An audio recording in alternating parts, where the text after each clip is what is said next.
Hello everybody, thank you for joining me and watching my YouTube channels. Tonight I'm at Staveley Rifle and Pistol Club in Derbyshire, and they've kindly allowed me to use one of their ranges to do a review on the Kral Nish. That is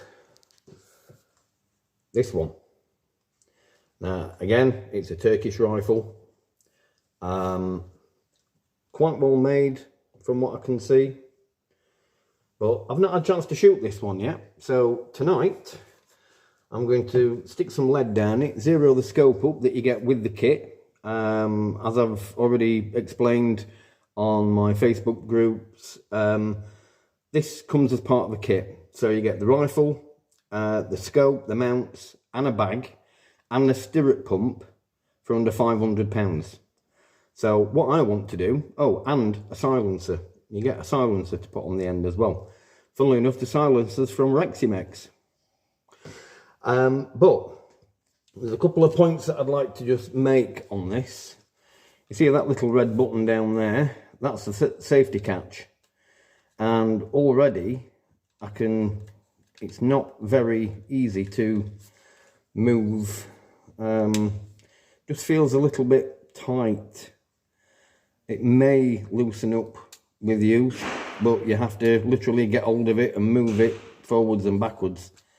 I'm hoping it will loosen up once it's being used, but that could be a problem.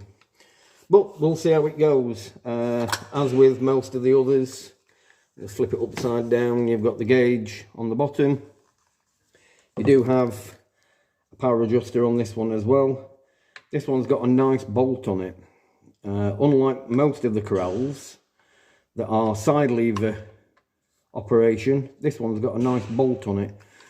The scope mount, you can actually put a standard 11mm dovetail on it, or there's another little cutout in there for you to put your Picatinny mounts on. On the bottom of the rifle, as with the Reximex, they've now fitted a brass section there, and you do get a Picatinny rail that you can screw on underneath for fixing your bipods. One thing that this one doesn't come with is your sling swivels.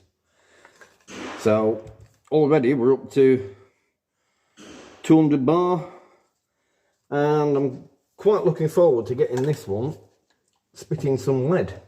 Now, one thing I have noticed is that Kral have changed their magazines. Anyone that knows Kral will know that the front faces of these used to be the clear plastic. And I know from experience that some of these clear plastic ones, where that little silver pin is, it was cracking around that silver pin. And when you come to index the magazine, so you can load it, you were moving that round like that, and the cassette inside was jumping because the pin was moving. This feels much stiffer. Right, as I was just saying, they've changed the magazines. They've made the fronts a little bit harder wearing. Purely and simply because the clear plastic bit on the front was breaking. It was quite thin, quite flimsy, so they've learned and they've changed it. So, as with all the Kral magazines, if you look on the front, you can see the arrow. So on the arrow, you turn the front face down and round, rotate it all the way around, and hold it with your finger like so. Stick a pellet in there, put your finger on the back of the magazine to stop the pellet from falling all the way through. Drop that in there, and then you rotate the front back round and carry on loading all the pellets into the magazine. Pretty much the same as we did with the Reximex. I'll go through this rifle, what you get with it, etc. This one's a little bit more expensive than the Reximex. This comes as a full kit, so naturally it's going to be more expensive. You do get the rifle, the scope mounts, a bag, a silencer and a stirrup pump.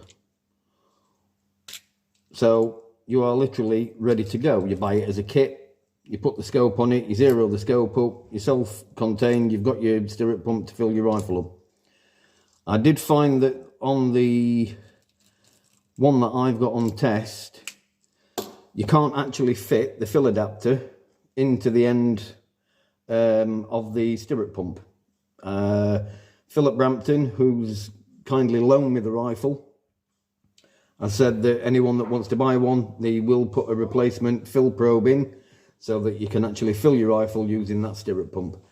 So now we're going to put some lead down it. We're going to find out exactly what it will do. We're going to test its grouping. We're going to see what it groups like. We're currently shooting at 20 meters, and we'll see what it will do. Right, so after spending a good hour with this, I can wholeheartedly say that it doesn't do too bad on a 20 meter range. There we go. Have another go. That's not too shabby. I put my other target card right down at the bottom. So if I bring that back, we can have a look at the groupings that I've managed to do. Bearing in mind that this is a brand new rifle, it's not being run in or anything like that. So there we go, you can look, see the groupings there, and most of them can be covered up with my fingers. That was the first lot, that was the second lot, third, fourth, fifth. So with a bit more practice I could probably get that a little bit more accurate than what it is there. But on this test, that's not done that bad. I'm quite impressed with that. Right, I've spent an hour chucking some lead down through this rifle.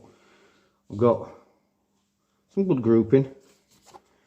I've not been taking time to blast them through, but what I did do is did a rapid fire target card, emptied the magazine just to see how it would perform aiming at the bull, and we've got a couple almost there. Some are a little bit more spaced out, but with a little bit more lead down the barrel and lead it up properly, I'm confident that this rifle will be able to group really, really well. I've put about 300 pellets down it. It's doing quite well. Still don't like the safety catch, but that's the little red button underneath there. It is loosening off. It's working a little bit better, but you've just got to get used to it. The other thing to note with these is that when you fire them, you do get a little bit of a bounce. That's about the long and short of the noise that this rifle makes. It's not a particularly quiet rifle action wise, but again, it does what it says it does on the tin. Now if I just load this magazine up really quickly, and I'll chuck a bit of lead down the barrel so you can hear what it sounds like shooting down range with the little silencer that you get with it. It does actually make quite a difference. Even though it's a very small silencer, it does quieten it down quite a lot. As I say, I've put no end of pellets down this rifle. Let me just have a look. We're down to just about 110-ish bar, I think that is.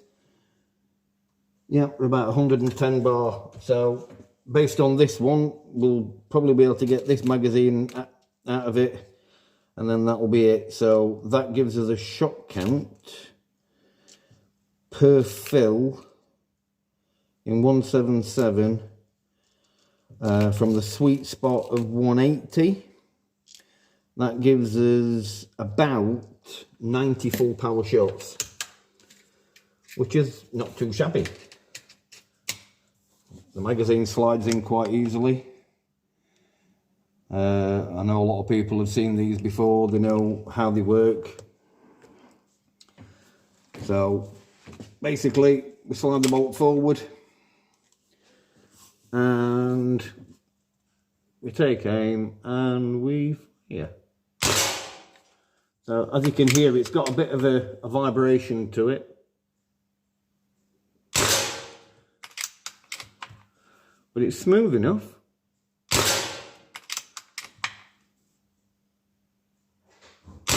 Let me move this around this side so you can see what's happening. I'll just put that on there like that. So as we've got that there like that, I know I'm standing at the moment. Lift, pull, push, down. Take aim. I know I'm wobbling a bit, but this is just a test. As you can probably hear, it does have a kind of bounce to the hammer. But once you get over that, it is quite an accurate rifle.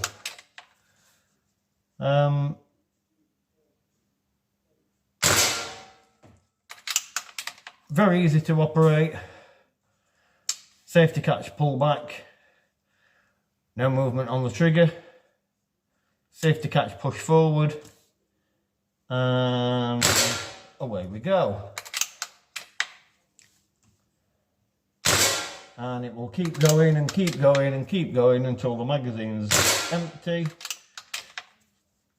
Just like this. Stop. Won't go any further. That's telling you that the magazine's empty.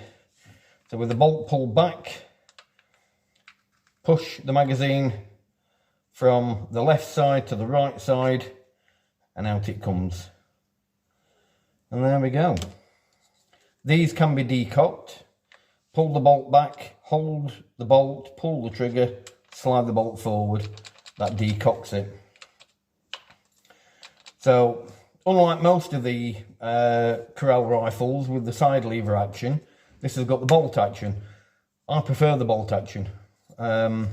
Yes, I like the lever action. I certainly like the lever action on some of the high-end rifles. The one thing that I'm not too sure about with this is if that's caught, it does come back. There is a bit of movement there.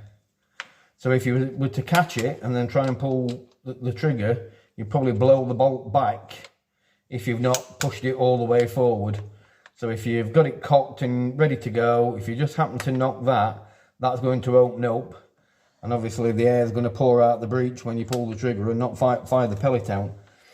The other thing to note on these as well, some of the other rifles too, where the pellet probe disappears into the breech, you can see it comes all the way forward there. If you've got the rifle tipped up and you pull that back, you've got a rather large hole there for the 177 pellet to fall into, because the end of the probe goes quite far back inside the breech housing. So always keep the rifle level and straight. That way you'll not get any pellets dropping back inside the action. But to all intents and purposes, for a cheapish rifle, yes, you get the full kit for 500 quid. It does come in synthetic as well as the walnut.